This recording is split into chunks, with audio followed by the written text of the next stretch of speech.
So, overhaul sa quad control valve sa ec210 volvo. So, dagdag na siya.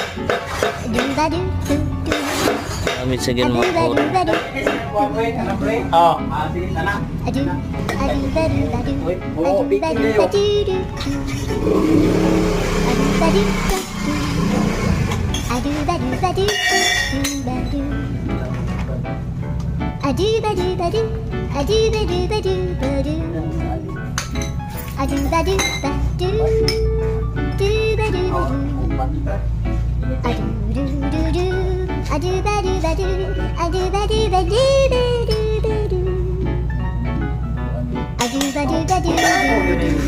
Handaan mo na gagon mening iluan daan ba